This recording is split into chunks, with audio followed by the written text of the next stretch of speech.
Good afternoon, everybody, and welcome to Winning Ideas TV. This is Tien, Wong, and today's guest is David Trone. I want to first thank you guys for hanging in there with us while we worked out some of our technical stuff. But we're thrilled to have David with us. We're here in his beautiful offices in Bethesda, Maryland. David is a phenomenal entrepreneur. He is the founder and owner of Total Wine & More, which is the nation's leading and largest retailer of wine and spirits. And he's got 6,000 employees in 172 stores in 22 states with revenues approaching $3 billion, David. So we really appreciate your coming to share some of your thoughts on business as well as politics. David is running for Congress, and in the last election cycle, David had he set a Guinness World Record in terms of personal money spent for a congressional campaign of $13 million. So congratulations on that record. Yeah, thank you, guys. As we said, Tien, we're now in second place on that record. Right. Some folks down in Georgia beat us. Yep. So now you're in second place. Well, hopefully you'll have a successful outcome this time. And the key in this race is, once again, we're not going to take any PAC money. We're not going to take any lobby money. We're not going to take any corporate money. And we are going to take donations this event, in this election. But elections are costly. They cost too much. Right. No, absolutely. But we need great people like you running. So we appreciate your effort here and becoming sort of a business person turned politician for the greater good. So David has a great background. And before I forget, we just did a very brief LinkedIn video on my LinkedIn page talking about what separates the super successful from the merely successful. So go check that out.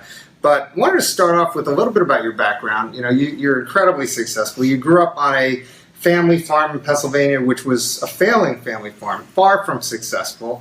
What are some of the key learnings and sort of formative things that happened there that caused you to become so successful? Yeah, growing up on a farm was a great experience. We really had two major takeaways. And the first takeaway was we really learned how to work hard.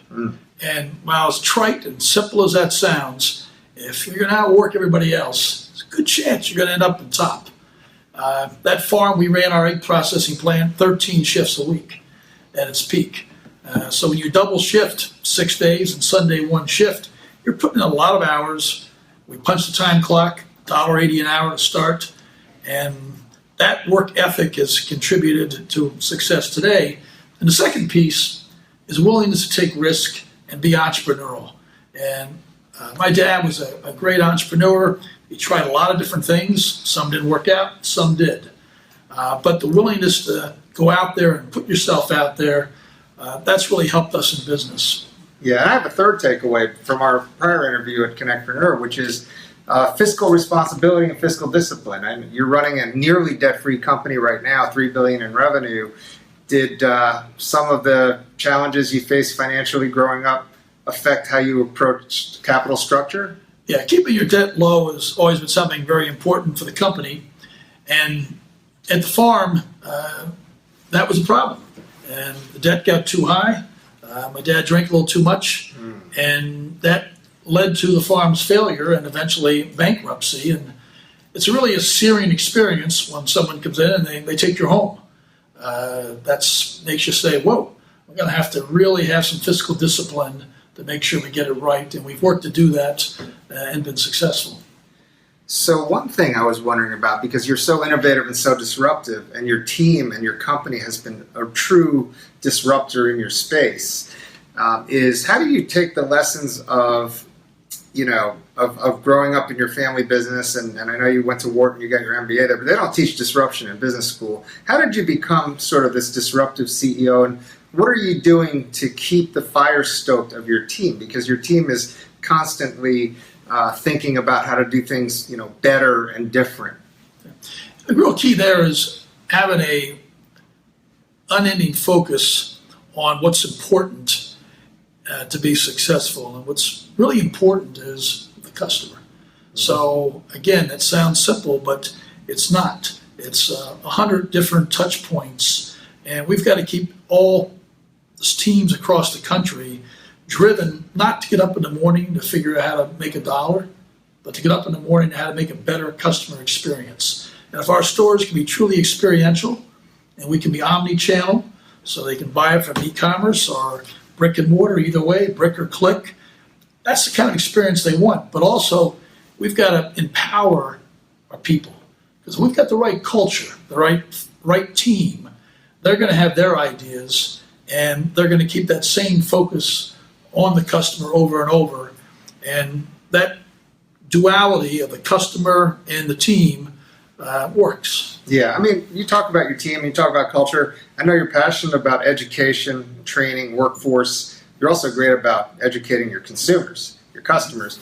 But can you talk about, how you've been able to develop this sort of education and training program, how that plays into workforce? I think that everybody out there is facing the same challenge, which is the war to find awesome people. Right. And then once you get these awesome people, how do you develop these awesome people to be even more awesome? It's easy to find good people, but it's really hard to find great people. So, and then developing these people. So can you talk about some of your secrets to success in that? Talent acquisition is absolutely crucial, as you all know, for success. But once we get those folks, we got to figure out how to hold on to them and keep them. And part of teaching them is investing in them for the long term. Mm-hmm. So we want to build a long-term relationship with our team members. And that means we understand that they need to grow, and they need to have great rates of pay, they need to have great benefits, they need to have retirement plans, and they need to have good vacations. And by investing in our people and realizing they're our most valuable asset, we're going to be successful. Mm-hmm. And of course, it's lifelong training.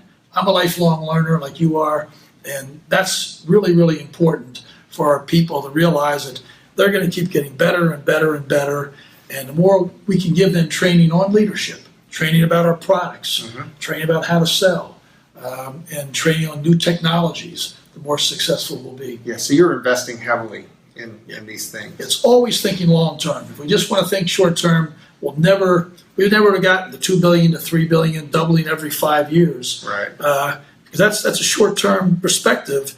But to really win and create something of lasting value, we've got to think long term, and that's part of the problem with government. Yes. And politicians just don't think long term.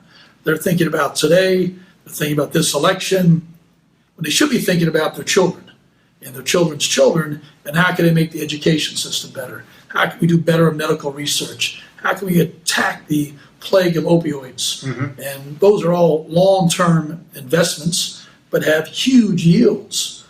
But if we don't think about it that way, we won't make any real progress. What other distinctions do you draw between sort of business leaders that go to Congress versus your professional politician? What are you seeing in terms of, what do you plan to bring to the table? I mean, I know what you're going to bring to the table, but if you could articulate it for us. We need outsiders that have a different view. That these insiders are just there because they want a job, they have the ego, but they don't have any real life experience. And we need folks that can communicate, can listen, and can work across the aisle, and not work as a Democrat, not work as a Republican, but work as a Marylander, work as an American. And that old art of looking at the areas where we agree on, mm-hmm. has become lost. And instead, we're stuck on identity politics, when instead we should be stuck on, what's common between us and what can we build on.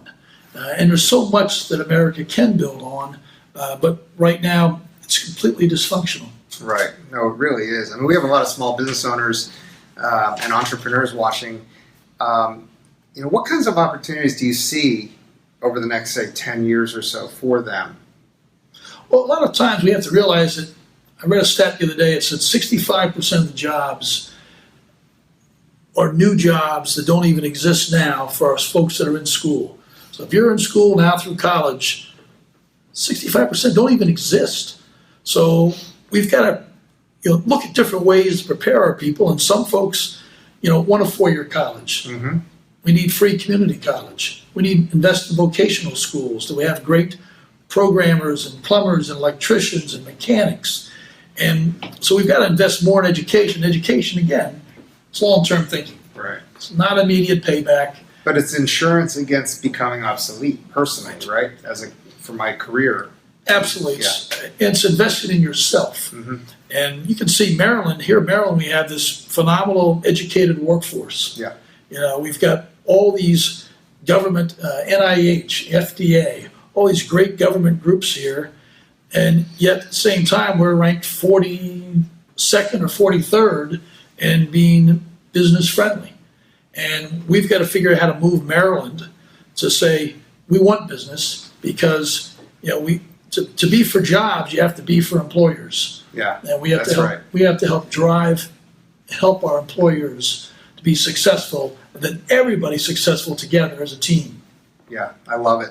I mean, we also have a lot of millennials, those under 25 watching. If you had to give one piece, and I know that was great advice, by the way, to invest in yourself and learn how to be ready for things that we don't know what's going to happen, right, in the future. But if you had to give one piece of advice to a millennial, and we both have millennial kids. Yeah, I've got 4 at home. Right. So what would be sort of a couple of things you would advise them for business-wise and career-wise? Well, again, first thing is you're out there to try and make the world a better place. And that's strong with a lot of millennials, and hopefully it resonates for everybody. But, don't lose that idealism that you can make major changes. And we can. Nothing's easy. Never will be. But good work takes a lot of work. And so, don't quit on what can be accomplished, but also stay being a lifelong learner and keep trying to expand your experiences and be more of a generalist. And the more of a generalist you can be, the more valuable and successful you can be. Don't let yourself get pigeonholed just into finance or just into marketing or just in the supply chain. Figure out how you can learn and be curious about all different disciplines. That's really great advice. So, how do you see yourself as a congressman? Are you ready for this job? I mean, it's you've been the boss. You've got a big operation, lots of employees. You're in control. When you say something, it gets done. Now you're entering a world where there's it's different. Well, you hope when you say something, it eventually gets done. But really, a tell-type management style isn't as effective as a style that works with folks to understand why we do something.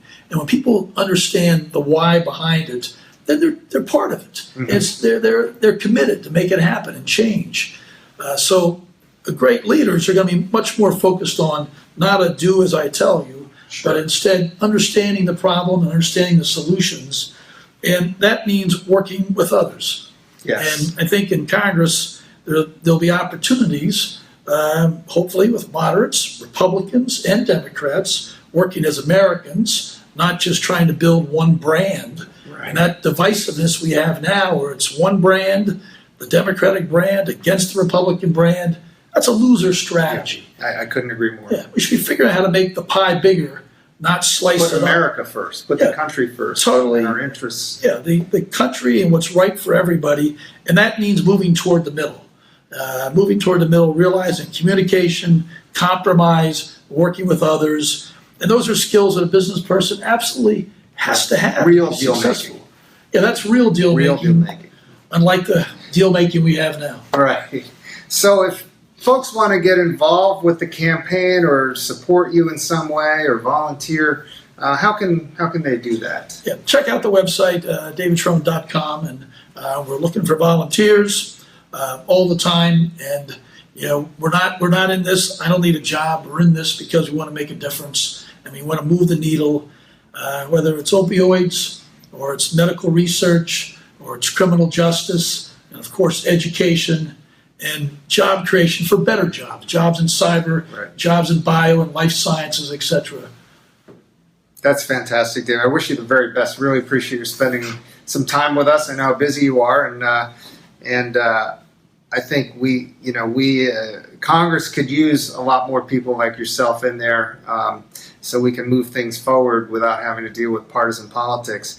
But really, thank you for your time and for your insights. And you guys know how to get in touch with David. And thank you for watching. We really appreciate it. Thank you, Tien. Thank you.